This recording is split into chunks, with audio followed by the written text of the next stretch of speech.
Lil Durk is granted bond. Yeah, that's about it for the intro. He was granted bond. Me and the Notification Gang would like to invite everybody to come join us Monday through Thursday, 9:20 to 10 o'clock for morning coffee, where we discuss the events of the prior day and also just talk mess about stuff. See you then.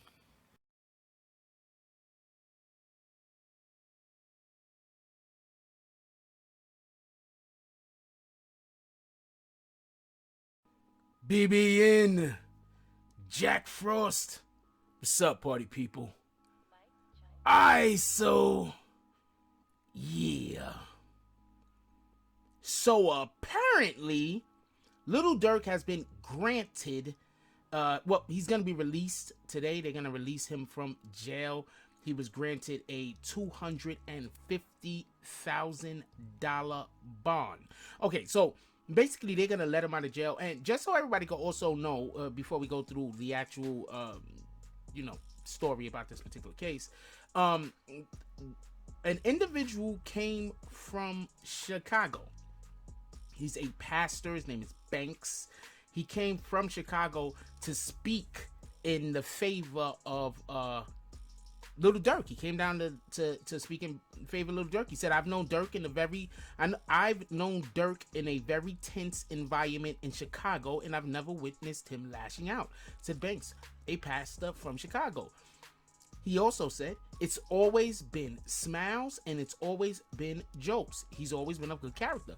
So, as we know right now, Lil Durk is fighting a case in Atlanta. Basically, what is believed to have happened is I'm not sure how many stories there are actually out there, but the initial story that I heard is that they robbed somebody, took the car, and then shot him. Now, that's the story that I reported because that's what I heard. That was the information that I heard. But also, just so everybody could be clear, the defense is claiming that it was more like a shootout situation because they're saying that the individual that actually got shot, they had a gun also. So for everybody that don't know, and this is weird that Chicago is like this, I don't know if this is fair or not fair, but in Chicago, it seems to me like when these guys be having shootouts and everything, if they get away from the scene, as long as how do you say, civilians aren't harmed, I don't know how hard the police be like really trying to find the people that's actually doing the shooting. Like if you get away from the scene in Chicago, I'm serious, it seems like whoever did the shooting is gonna get away as long as it was two gangs fighting. It's like the police in Chicago was like, oh, that was just gang business, at least we got some people out of the way. I'm not saying that to be funny, but shout out to DJ Academics. He had a War on Chirac series that he still has up on one of his channels. And I'm saying this. On one of the War on Chirac channels, there was a conversation that was being had where there was an individual who had got arrested in Chirac. They came into his house for whatever the reason was. I guess they had probable cause. They came into his house and they found a weapon in his house. The judge, he had to go in front of the judge. So he went in front of the judge. And his defense for having a illegal gun in his house is there are people trying to kill him.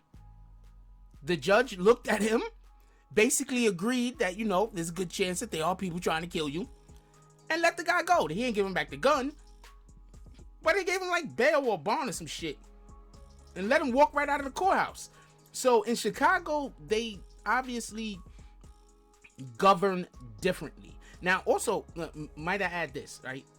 For everybody to know, Durk is 26 years old, and the actual charges that he is facing is aggravated assault and attempted murder because he shot the guy. And this happened on February 5th, for everybody that knows. The individual is actually alive. He did not die, so he's going to be able to, if he want, go witness against Durk. But I don't know. I think even in like Chicago terms, that's snitching. Can't tell if anybody shoot you. I mean, I don't really know. Anyway, so you have to speak to people that's with that gang shit. I'm not part of a gang. I would have no idea. Anyway, also, we could just be clear about this. It seems like whatever the words are about this particular case has gotten around, because I want to just clear something up real quick. There's a guy named Peasy from Detroit, okay? And he put out a post on IG where there were people accusing him of snitching in the post. I'm not necessarily saying the guy is snitching. I'm just saying that in the post, he said something that to me is borderline. Other people might take it however they want to take it. I'm not saying that this dude Peasy is an official. I mean, believe me, if you read my comments, you're going to understand a lot of people know who this individual is, and a lot of people agree that this guy's official. I'm not saying that he's not official. I'm just saying, I thought the comments were borderline, and there's some people that think that it was snitching, and there's some people that don't think that it is snitching. But this is what I think is the more important aspect, pardon that. This is what I think is the more important aspect of the whole entire situation. How the heck does he know anything? How does he know anything about this particular case? Who's talking? Apparently, information got all the way back to Detroit from Atlanta. Was the guy that got shot from Detroit? I don't even know who got shot, just so we can be honest with you. I don't even know who got shot. Was that guy from Detroit?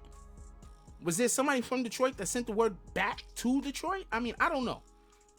Anyway, shout out to all parties involved. Let's hope that homeboy recovers also. We don't never want anybody to lose their life or anything like that. Let's hope that homie recovers. We're going to see how this case actually played out, because it's hard to tell. Also, let me add, for the people that don't know, there were cameras everywhere. Like this assault, or whatever you want to call it, allegedly that happened in the vicinity of at least like 3 or 4 cameras.